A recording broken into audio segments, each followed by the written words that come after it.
Hello, everyone. I'm Aliaksandr, international TV presenter and journalist, and it's my great pleasure to welcome you on behalf of the Friedrich Naumann Foundation to the third and last edition of the Web Talk series titled, "This Service is Currently Unavailable." The series aimed and still aims, of course, to examine how internet shutdowns are threatening democracies worldwide. The UN Human Rights Council is calling internet shutdowns a human rights violations, yet governments around the world are increasingly restricting access to the internet, especially during elections and anti-government protests. The first two editions, we focused on the situation in Africa and Asia, respectively. Today, we will focus our attention on the situation in Eastern Europe. Before I introduce our three speakers, let me point out that this is supposed to be an interactive format, an interactive session. So to all the viewers out there, you can and shall participate, submit your questions throughout this discussion to our three speakers, and I'll be happy to include them during the discussion. Very happy to welcome Natalia Krapiva. She's the tech legal counsel at Access Now, which is an international organization which defends digital rights all around the world. Also delighted to welcome Alena Epifanova. She's a research fellow at the German Council on Foreign Relations, where she's exploring international order and democracy. And last but certainly not least is Dr. Aliaksandr Herasimenka. He's a researcher at the Oxford Internet Institute, where he investigates how political groups and governments use social media to manipulate public opinion. So very fitting for our discussion, three very knowledgeable speakers with vast experience and knowledge in this particular field. So let's dive right in. Natalia, as a tech legal counsel at Access Now, one of the preeminent organizations globally that defends and focuses on digital rights all around the world. So what is the situation in Eastern Europe? What is Eastern Europe's record when it comes to internet shutdowns? Thank you, Ali. It's very nice to be here with you. I would like to start by just sharing some slides that I prepared. It's not going to be a lot, but it hopefully will help me to illustrate the answer.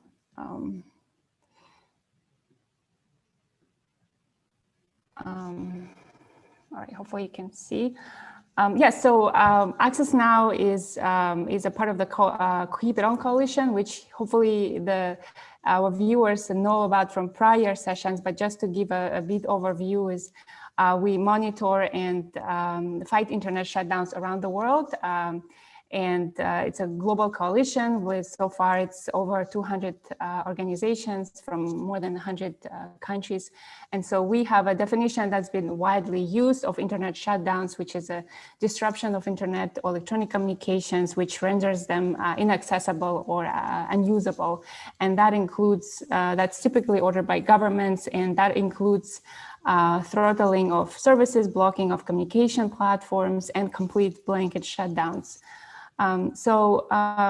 We did also publish a report for last year, 2020. It was published just recently, that gives an overview of internet shutdowns around the world, including Eastern Europe. And that showed that even though there's overall reduction in internet shutdowns this year compared to previous year, but the effect of internet shutdowns this year was especially devastating because of the COVID-19 pandemic. And so this is just to give an overview of the situation overall around the world. And when it comes to, when it comes to Eastern Europe, it's basically, it's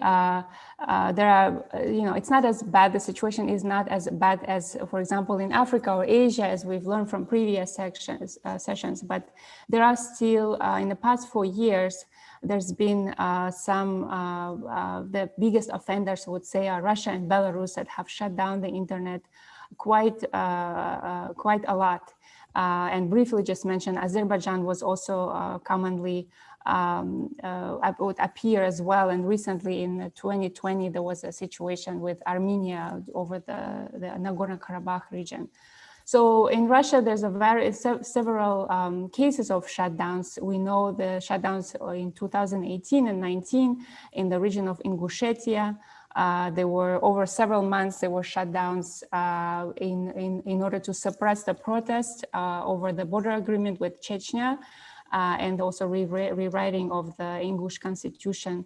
So that case was challenged in the local court, and currently it's with the European Court of Human Rights.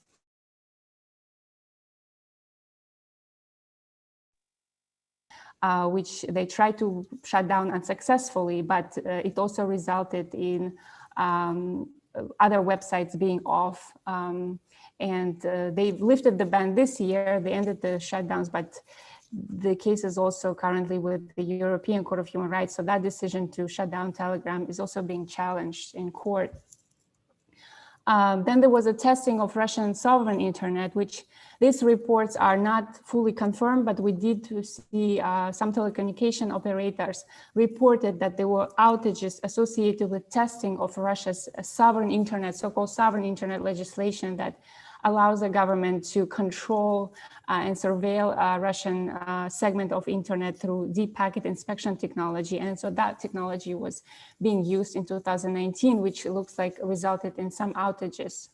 And then there's a famous, infamous shutdown during Moscow Duma elections. There were protests associated with those elections in 2019, and there were shutdowns of mobile services that are first documented to government-ordered shutdowns in the capital.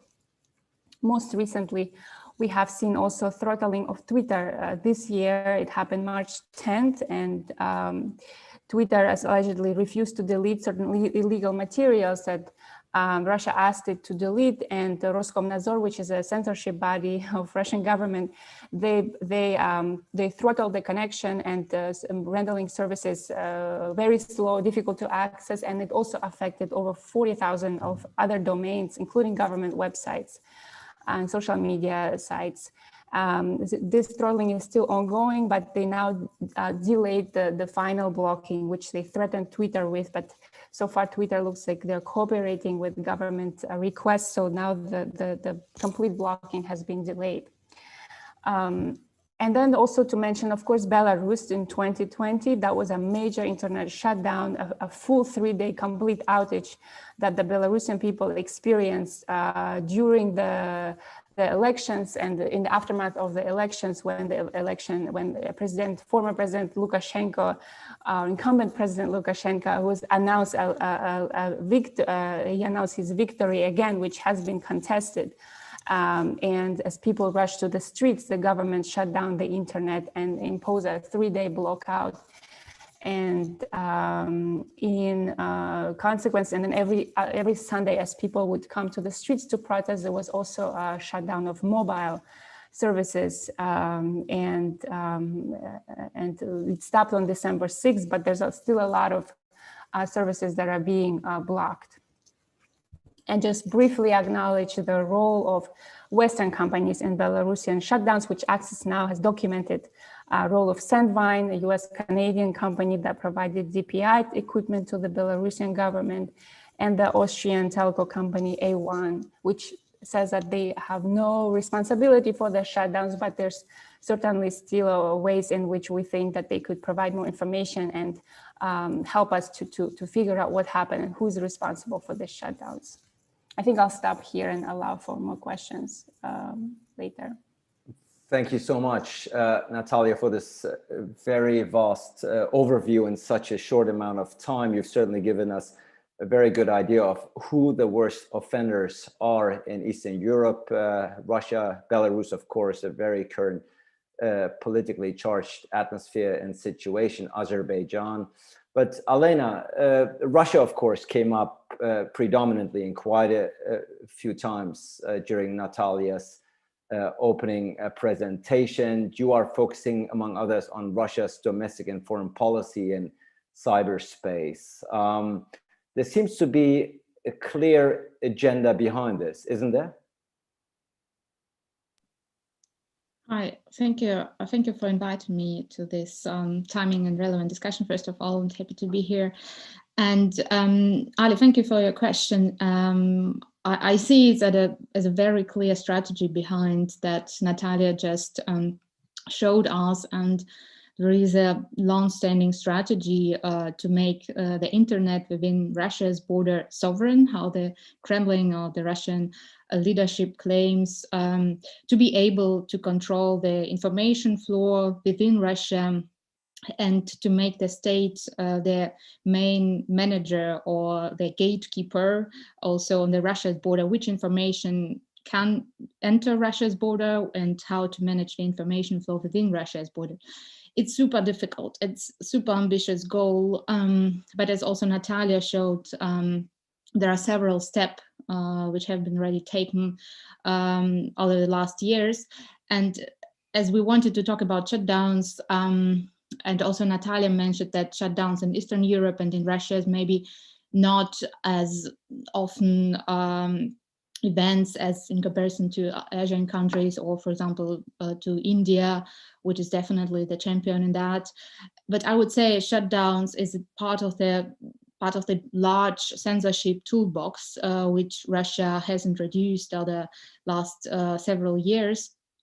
And it can use it selectively depending on the situation, but this toolbox has different measures and instruments, starting with finding social networks, jailing people for their posts in social media, or also introducing so-called blacklist of websites which are blocked in Russia for several reasons for having illegal content, which the state authorities define as illegal, as they see it as undesired.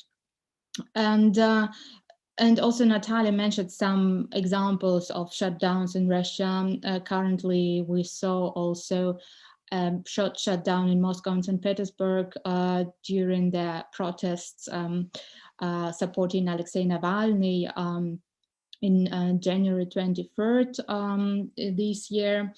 So it's also a very clear sign that the state is able to do it rather locally. So we have not seen any countrywide shutdown yet. And I think it's also not the aim to do so.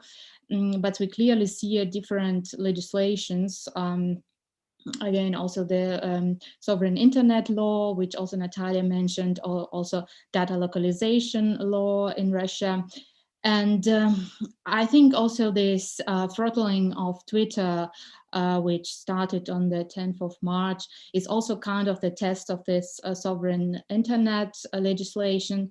The problem is that there has been only one testing, which also Natalia mentioned, and due to the pandemic, the state authorities were not able to test this technical equipment, deep packet inspections. And I see also this throttling as a test of this equipment in order to, because Twitter is not super popular in Russia, so there are a lot of users, but it's not the major threat for the Russian state anyway.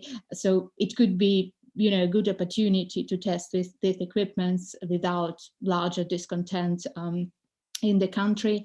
And it's also, I think it's very dangerous. So what the Russian state tries to do, not only because of their human rights, because of the restriction to freedom of assembly and freedom of speech, but also because of possible economic consequences, because the Russian state, Russian business is very dependent on their internet ecosystem, which includes also Russian and international foreign companies.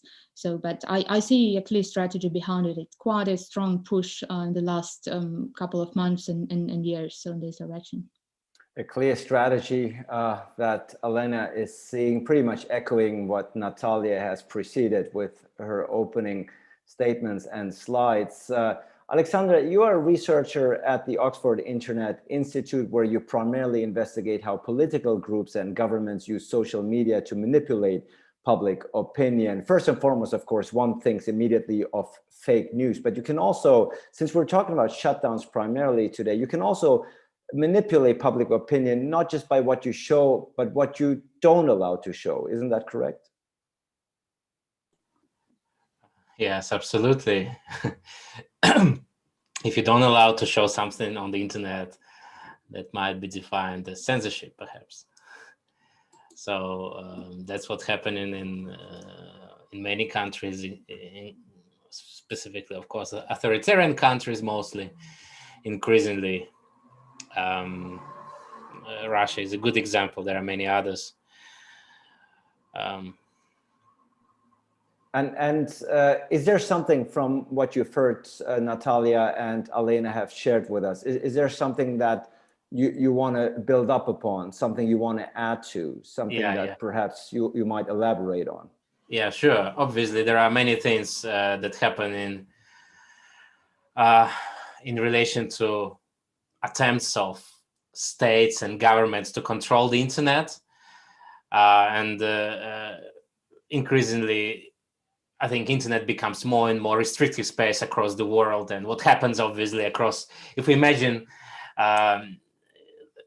the world as a connected network, this network becomes more dense across developing countries these days. But what's happening in parallel is that in countries that we often call authoritarian, non-democratic countries, this network just becomes more restricted, in a way, sort of separated from other countries. And that's what might be looking like as essentially fragmentation of the internet. Many internets emerging, and the Chinese internet, Iranian internet are one of the key examples. But it seems like Russian internet emerging. They had the concept of something called RuNet for years in relation to rather content that been produced in Russia on this internet.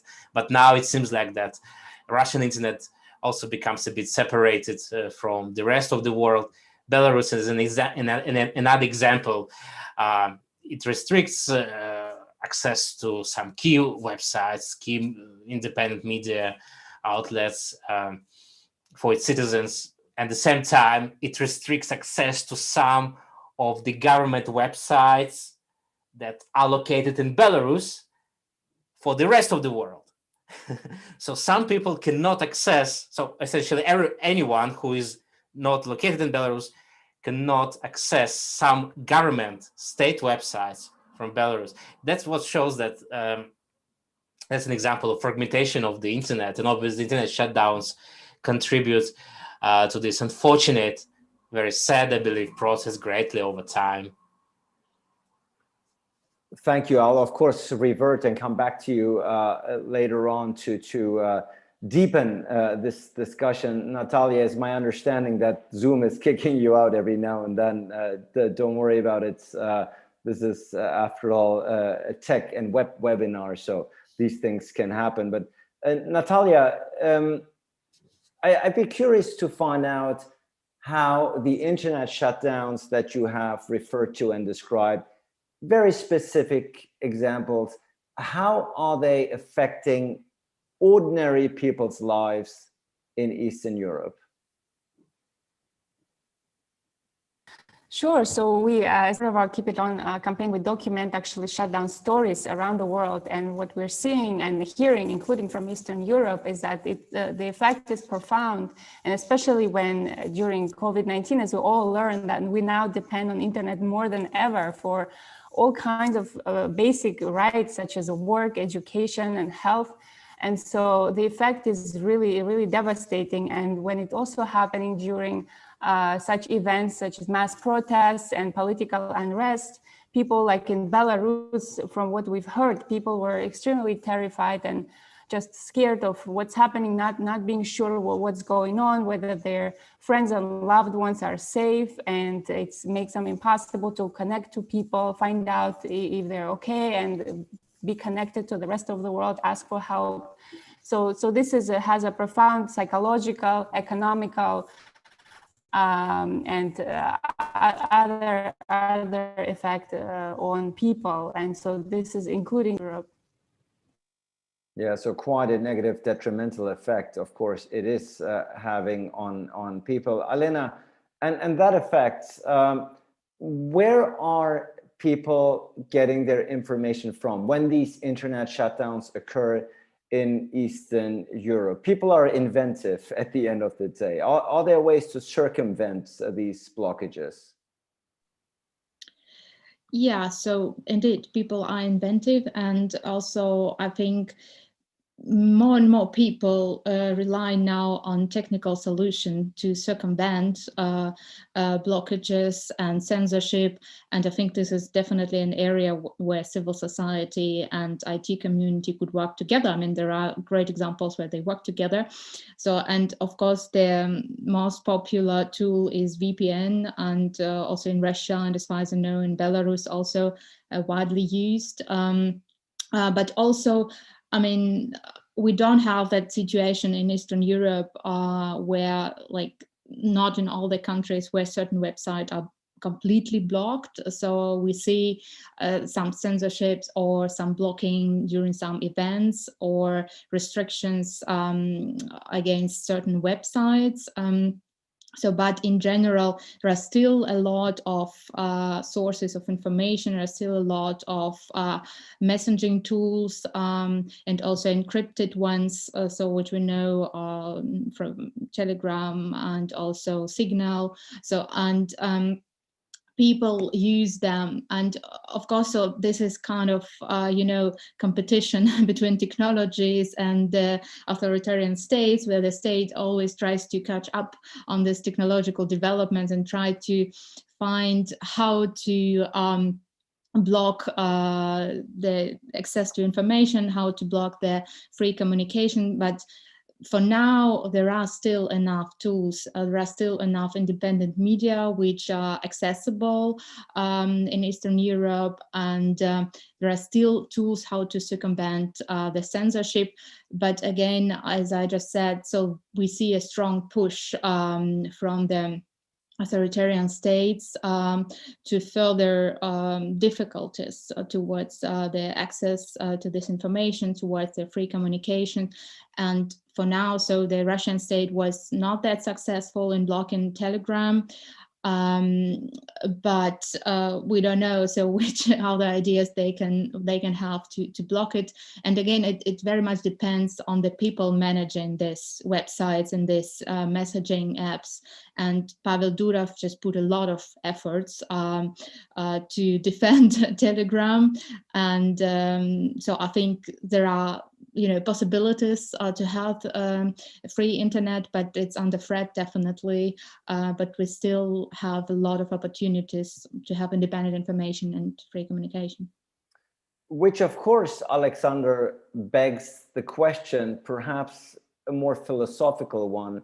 Yes, we see governments trying to restrict access to the internet, especially during elections and anti-government protests. But isn't that a futile effort? We just heard Alena speak about it. We heard Natalia allude to it. People are inventive, people are innovative. They will find a way to find that information, to access that information. Isn't that a bit of a simplistic political tool that these governments are applying? Yeah, that's a great observation. Obviously, people are inventive, and first of all, activists, civil society leaders, all type of kind of progressive citizens. They are inventive. They're constantly learning about how to use those tools that Alena mentioned. Obviously, their skills are very important in this process. And what we constantly observe in the research over the last 10, 15 years in these countries that we mentioned, Russia, Azerbaijan, Belarus, Iran, people often and normally, and it's been almost always like that over the last, since internet became a mass public kind of place, arena in these countries, activists been staying one step ahead or several steps ahead of the government. So they always knew what to do. They always been learning faster. They always been successful in attracting new audiences in case they lost their previous audiences due to political restrictions. Such as examples are numerous, but gradually most popular social media platform in Russia, VK, became restricted in terms of political speech. Governments increasingly try to impose restrictions on political expression there, and it resulted that activists just moved to other platforms, and they managed to do this. They managed to take their audiences and move elsewhere where it was a bit safer. Obviously, VK is still used for political expression, but many other platforms growing in this respect. And the most recent example from Russia comes from TikTok, which is just an internet entertainment platform, right, in most of the countries across the world. But recently in Russia, not just in Russia, in fact, it became also, again, a political tool used during January, February protests related to figure of Alexei Navalny that has been already mentioned here. It's an example of how activists can learn, can understand how to be one step, a few steps ahead of this censorship and government efforts. But it doesn't mean that those efforts don't work. They do work, unfortunately, because the more restricted the internet, the small, unfortunately, chances very often that people would have access to this independent information or to this independent arena where they would be not afraid to discuss politics without self-censorship. And I think China is a great example in this regard, because unfortunately, when biggest Western platform been blocking China more than 10 years ago, since then, this kind of space for expression, for political expression and critical expression decreased. So it might happen soon to some Eastern European authoritarian states as well, unfortunately.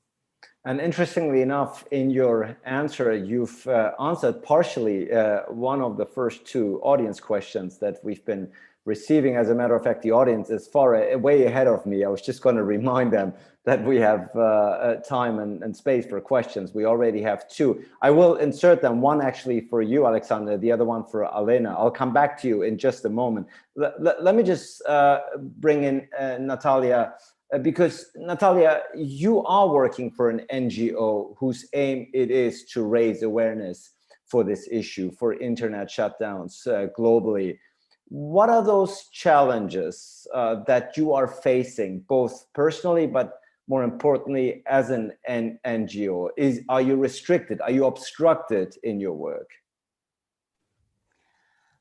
Yes, I would say that, of course, those environments, especially authoritarian countries, are highly restrictive, and mostly, of course,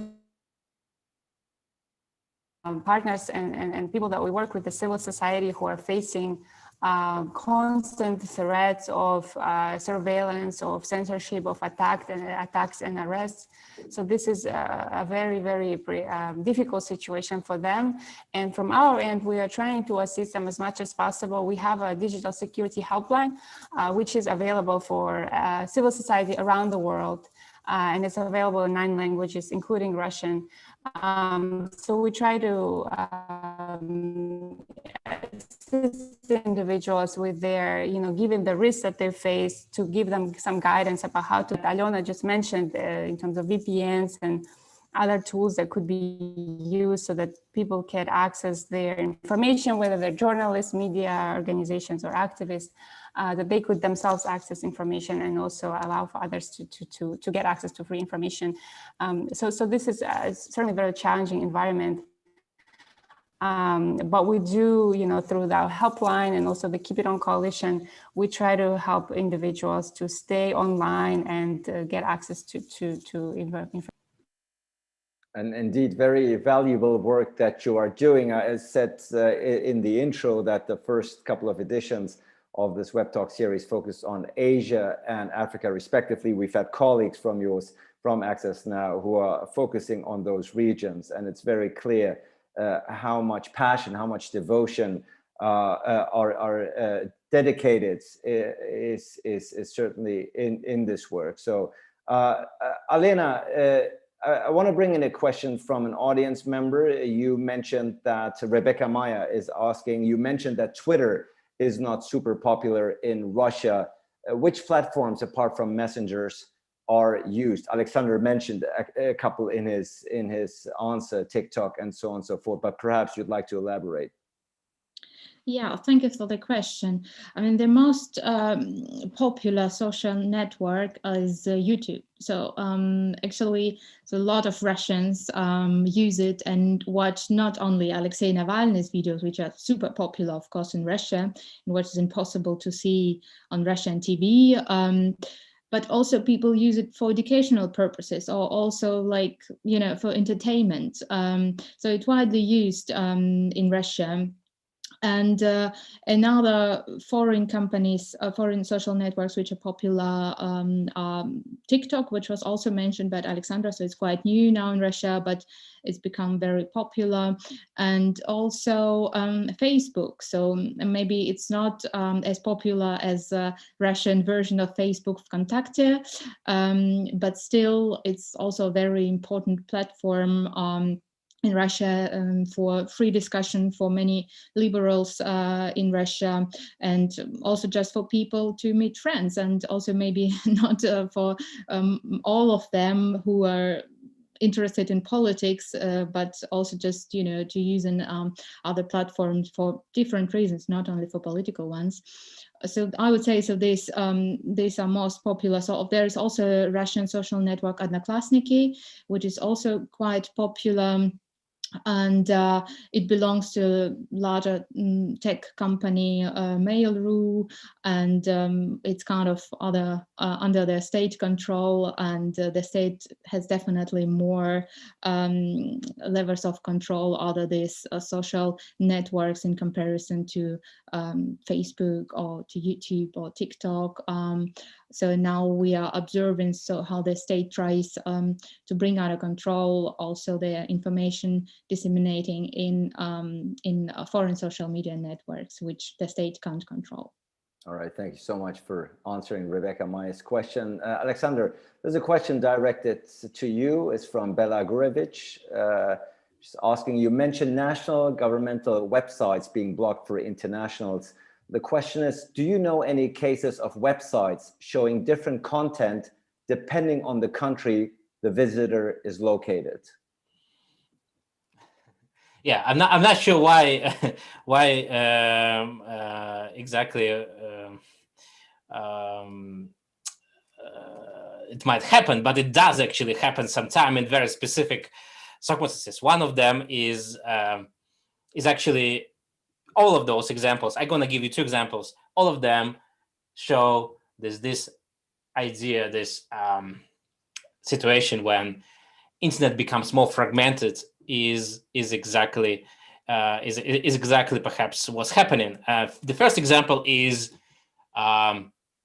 related not to countries we discussed, but to European Union and the rest of the world. GDPR introduced certain restrictions, legislation that had been adopted in the EU in previous decade, and it resulted in certain big websites that located in the US changing their essentially websites or restricting access to their websites to the users from the EU in fear of being somehow perhaps they didn't just want to follow all the requirements for certain reasons. We don't know exactly what. Example, for instance, very popular, this big newspaper, US newspaper called US Today. If you access it, I'm not sure now, but a few years ago, if you try to access it from the US, it would look just the newspaper website, a lot of information. If you try to access it from the EU, it would look more rather something like just essentially a list of news items, almost no design. It's an example, but other example is actually much bigger and important for restricted internet spaces such as Russia, China. It's not related to websites, but rather to apps, to applications. So those programs we find on our phones, right?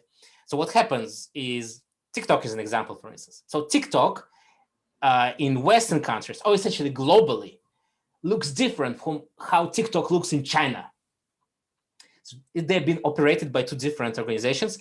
And it's not just the case of TikTok. Some other in China especially, very often, not just in China, in India, for instance, WhatsApp looks a bit differently or functions a bit differently from how it functions in the EU.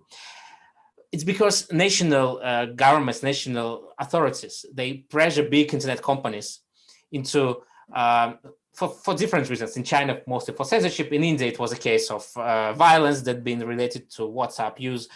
And in big countries, large platforms follow this pressure and restrict, for instance, certain functionality. So an application downloaded in India could look differently from an application downloaded in just neighboring Pakistan, for instance.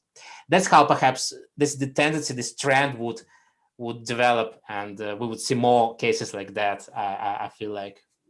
All right, thank you so much. The questions keep coming in, which is good. It's a good sign. Clearly a very animated discussion, not just from our speakers, but from the listeners as well. Natalia, Oliver Linov from Deutsche Welle is pointing out a fact. He's saying, yes, okay, you talked about the fact that people are innovative. They find ways to circumvent the censorship. But we also see, says Oliver Linov, we see in countries like China the long-term detrimental effects, namely that the thirst for knowledge can be lost in later generations, meaning the Russian example, perhaps we still see resistance, we still see a civil society that is fighting back, but he's pointing towards China, where if the pressure gets too big and also projects it in the long term, at some point, perhaps that resistance may no longer be there. How do you assess that? Do you agree with Oliver? So yeah, thank you for this question, Oliver.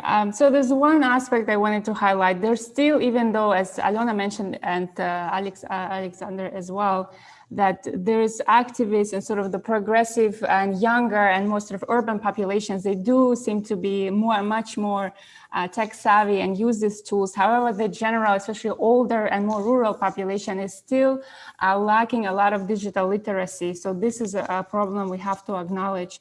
But another one on the good side, though, I don't think that comparing Russia to China, for example, is the most useful comparison. There are certainly elements and sort of like Russia is sort of moving in that direction. However, I don't think, and a lot of local experts in Russia would also tell you that it's a very different context still. Censorship in China has existed for a long time, and the population have sort of more used to this total control over the internet. And in Russia, the internet has remained relatively free in many ways. And so the population, but also the overall economy depends on a lot of online services. And so it will be very difficult to completely cut out Russia from the global internet. And it would be politically, economically very difficult to do. And in fact, technologically, as we have seen with Telegram blocking and with the recent Twitter throttling, is that their attempts are inadequate, like they're actually not successful at blocking the services that they're intending to block. And then there's collateral damage. Some government websites are affected. So technologically, it's also very difficult to accomplish. And so for Russia, like for other countries, so Russia, even though it has more resources, but it's still, I would say, that lacks technological expertise to really accomplish it to the level that maybe they would like to. And then in countries like Belarus, there's also other considerations, like economically, they don't have as many resources to also implement this sophisticated technologies to control internet 100%. So there are all of these caveats I would mention that it will hopefully, we will not get to the same extent as China or Iran, for example. And economically is a good segue to questions from Kai Strasser, Alena, that we're getting here, because he's saying regarding the economy in times of globalizations, he's asking, do you have any idea, to the three of you, I suppose, how much impact internet shutdowns have on national economies and the fact that they are strangling free communication is impossible without killing all international trade activities? So basically what Natalia was saying, you have to weigh it off. You do want to suppress information. You do want to exert control, but at the same time, the economic risks are certainly there. Kai is actually interesting. He's writing us from Myanmar, where he says during nighttime, he realizes that the military junta there is able to cut off mobile data access, but not the landline at all. So Elena, perhaps you can speak a bit to the thinking on the part of authoritarian governments, how they weigh their need to control information, yet not to sustain economic damage. Yeah, thank you. This is a super interesting question.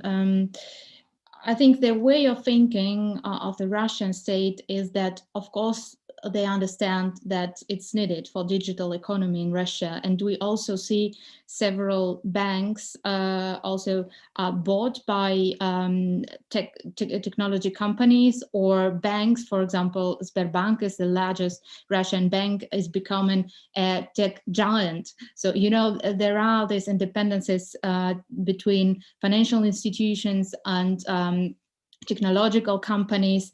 And also, if we see strategies on digital economy in Russia, so there is a clear understanding of the relying on international information technologies in the future. But the idea is to get rid of foreign companies involved in the internet ecosystem, in the informational and communication technologies in Russia, and to have the very infrastructure of the internet based on Russian companies or Russian technologies, which is also a very difficult goal, very ambitious. But this is how the state tries to have both, to have the control over the information, to have a sustainable internet infrastructure, and at the same time be able to develop economy. And also there is a security dimension, I think, which is also very important in this discussion. If we read Russia's security doctrines, or also the legislation on the so-called sovereign internet, there is all this understanding of information as a threat to the Russian state, or to the Russian regime, rather, I would say. So, and then the idea is to have their physical infrastructure, their applications, their internet companies, all Russians. This is a long-term goal of the Russian state, how I see it. So it's still not possible to implement, but this is how we see different measures, including the IT import substitutions, including the goal to build a 5G network on the Russian-based technologies. And this is also, we see how the Russian state tries to push out the foreign companies out from Russia. So this is, I think, the kind of logic behind, because that's clear, they understand this interdependencies between technologies, open internet, and economy. Indeed, there certainly is a price to pay one way or the other. I'm looking at a time, being mindful of the time. We only have 15 minutes left. This has been a very animated, thoughtful, and informative discussion. So we have a few more questions from the audience members. So let's try to squeeze them all in and be as precise and short in our answers as we can be. Aliaksandr, of course, we talked about economic considerations on the part of the governments, but what about private companies? What responsibilities, if any, do they have when governments apply internet shutdowns? What's your take? That's important. It's extremely important, because while with economy considerations, we often approach countries like Russia, like Belarus, as sort of rational actors. I'm afraid their rulers are not always rational. They're often driven by different considerations compared to authorities in sort of countries with long established democracies, and could be nationalism, conservatism, just the fear of revolution. And in Belarus internet been shut for 72 hours, during the beginning of last year's protest. And this has been aided by this shutdown became made possible not by Chinese technologies, of course, by Chinese also, not even by Russian, partly maybe, but most importantly by Western technologies that have been sold to the Belarusian government through Russia. But anyway, it's been sold. And it feels like that's how world looks like. There are companies in the West that provide these spying tools for repressive regimes to spy after the dissidents. Most importantly, surveillance technologies, video surveillance is something that that might result the level and affordances provided by those surveillance technologies, where people's faces can be recognized, recorded, and then tracked across the country, essentially, can result in building what some activists in Russia, for instance, call Digital Gulag. And all those technologies being supplied mostly by international big companies. Most importantly, I think I also want to mention it. It's very important to consider the role and considerations in the ongoing regulation debates in the West about platforms. There are a lot of attempts now to regulate digital platforms but by the countries where they originated from, mostly the US, for a bit different reasons, for reasons of extremism, populism, hate speech, so on. It's important to regulate, obviously, but it's also important to hear the voices of those activists we discussed, of those people who fight for freedom in non-democratic countries, who might not just benefit, but also suffer from regulations unintentionally imposed by Western states. And I think there is a divide between this Western debates about platform regulations that can go on in Germany, in the UK, US, and perceptions, feelings, and needs of pro-democracy minded citizens in restricted countries. I think their voices also should be heard. Absolutely, those voices should be heard. Many voices should be heard and can be heard, Natalia. As a matter of fact, we talked about the role of private companies just now. I wanted to get your take on what you think of international pressure, whether it is helpful or perhaps even detrimental. Does it yield any positive results, or does it backfire and leads an authoritarian government to clamp down even further? What's your take? What's your interpretation of international pressure when it comes to internet shutdowns? Sure, I do think overall it's very helpful, and we should not be silent when governments shut down the internet and censor their populations, cut down essential services that the populations depend on. And we saw that an example recently in Belarus. It also has to do with Western company Sandvine. So there was a huge uproar from the civil society and also other members. There was a Belarusian diaspora. There was human rights organizations like ours. There's also even U.S. government officials got involved because the company was in fact U.S. based or owned by a U.S. company, Francisco Partners. So there was an example where the company had to back down and end their relationship with the Belarusian government because it was revealed that they were in fact facilitating the oppression of Belarusian people by providing the technology DPI, which actually has a lot of useful applications, and but in this case it was used for shutting down the internet, and in some cases it can also be used for surveillance. So in that respect, it was a very good example of how we can really affect and stop these violations. And we know that the mobile internet shutdowns, for example, have ended in Belarus, although we may expect that there will be some more.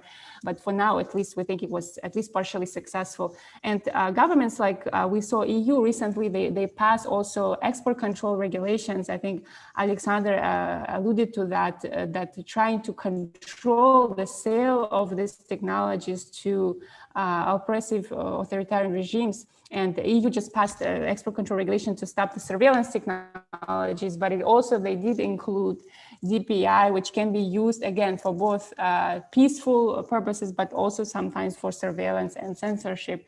And so based on our advocacy, this technology was included. And so we want to see more from governments, regulation of these technologies that can be used in such harmful ways. Elena, so Natalia is in favor of international pressure. She's provided some specific examples of where it did yield results and helped the civilian society gain greater liberties. Would you agree? Is international pressure welcomed? And do you see, as someone who's based in Europe, in Germany, do you see enough awareness of internet shutdowns outside of Europe? Sure, of course, I completely agree with Natalia, because I see the internet as a global issue, and what Alexandra mentioned, this fragmentation of the internet, the splinternet, which we are observing now. I mean, it's a dangerous trend, I think. So that's why I guess so it should be also an international effort in this direction to raise awareness about that, and also to bring more forces together. So we discussed it already a bit, that we need cooperation between civil society and business, and also legal experts like Natalia, and also global tech companies. I mean, they are forced now by authoritarian regimes either to cooperate or to leave countries, as we see it in Russia now. But at the same time, I think they could be more active in raising their voice about the costs for the economy in Russia and other countries, and also just to make clear that YouTube is not only videos about Navalny or other videos, but it also about Google, and also about a lot of Google services which are widely used in Russia, and also interconnected with Russian business, and provide a lot of services for the people. And I think they could do more in this direction to protect the global internet, the open internet. And of course, I guess we do need so anti-censorship software developers also actively involved in these discussions, and also in discussion options, and in better understanding with what is possible, what could be technically developed, because we see that in the end it's about technologies. In the end it's about, so to what extent a state is able to build up its own technologies, or to block the existing ones. Unfortunately, we only have 5 minutes left, so just going to do a quick final round before we wrap up, being mindful of the fact that there are still some questions from audience members that we have not gotten to yet. Perhaps our speakers can also have a look at them and feel free. I'll say something about the opening questions that have not been answered yet. But Alexander, to sort of introduce the final rounds, when it comes to internet shutdowns, where do you see the trends going? What is your take? What's the silver lining that you, as someone who works on this particular subject matter and fights for a free internet, where's the silver lining for you when it comes to Eastern Europe, with particular and specific regard and focus with and on Eastern Europe? I think in the future, internet, perhaps unfortunately, might become more restricted space in Eastern Europe, as governments gradually learn and develop technologies to control and restrict it and manipulate over it. I think in the future, surveillance might be even bigger question and issue than censorship, which means that governments likely to adopt one of two strategies or two ways. One is kind of gradually going down the way towards the Iranian and Chinese internet, or another way is increasing surveillance technologies and capabilities, introducing tools to spy after citizens and prosecuting dissidents, which would mean that some internet remains free, but people would self-censor themselves in a fear of this type of prosecution and surveillance. I think these are two key possibilities that are likely in Eastern Europe. Thank you so much. We're going in the reverse order. We started with Natalia. This time we're going to end with Natalia. So Elena, let me get your final take, your final words, and your prediction as far as internet shutdowns are concerned in Eastern Europe. Yeah, I'm also not that optimistic, unfortunately, because if you look at all the legislation, all the efforts and tests to control, to block internet, to censor information, I just see too many levels where the state tries to control the internet and to route information in its own way, and also to do more surveillance, which also Aliaksandr just mentioned. So that's why I think there is a need also for such a strong pushback, and at least we see many initiatives and we see rather different attempts to counter this development, but it is unfortunately it's not as strong as the state efforts to control the internet. So that's why I would say so we need much more efforts from different actors, which I already mentioned earlier, so to protect an open and global internet. More effort is needed, and more effort is certainly shown by NGOs like Access Now. Natalia, we started with your opening presentation. We're going to conclude with the final remarks. Clearly, as you said, there are difficulties when working for an NGO that is battling internet shutdowns. I can take it. There are some days that are encouraging, some days that are not so encouraging. What gets you going? What keeps you moving? Where's the silver lining when it comes to Eastern Europe from your point of view?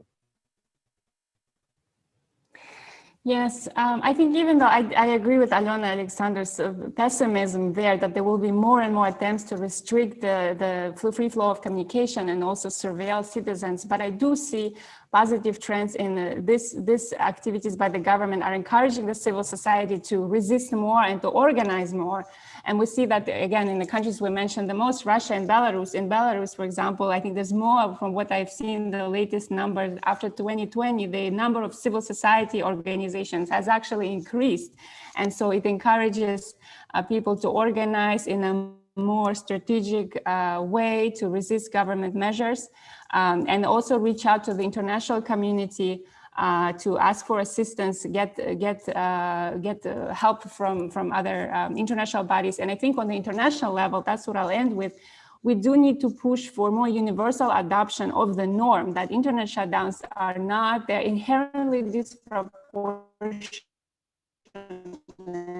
and they're not acceptable under international law, and not acceptable measures to stop hate speech or disinformation or protect national security, pillar of human rights that we all need to agree that we need to protect it and that it's essential for a lot of our rights. And so this, I hope to end with this, is for all of us to work in this direction to make this a true international norm. A call for action, despite the hardship and difficulties. Natalia is ending on a somewhat positive note when it comes to future developments. This has been a great discussion. I think I speak for all and our audience members that this has been a very valuable, insightful debate with a lot of insight information. Also evident by the facts that we have received numerous questions from our audience members. Some, unfortunately, due to time constraints, we weren't able to include. But let me tell you that the Friedrich Naumann Foundation will send our speakers those questions. So no questions will be left unanswered, perhaps not in this particular sphere and forum, but beyond that, those questions have not been posed in vain. They will be answered So rest assured, you will get an answer from one of the speakers as in the coming days. With that, I do want to conclude the third and final edition of the Web Talk series titled "This Service is Currently Unavailable," which looked at Asia, Africa, and now Eastern Europe. Huge thanks to Natalia Krapieva, Alena Epifanova, and Dr. Aliaksandr Herasimenka, who have enriched this debate with their knowledge. And certainly I have taken a lot with me, and I'm sure I speak for all audience members as well. Thank you for your time. Thank you for your insights. Wishing you all a good day, good morning, good evening, depending on where you have joined us from. I'm Aliaksandr. Hope to see you again at another discussion in the times, weeks, and months to come. Thank you so much for watching.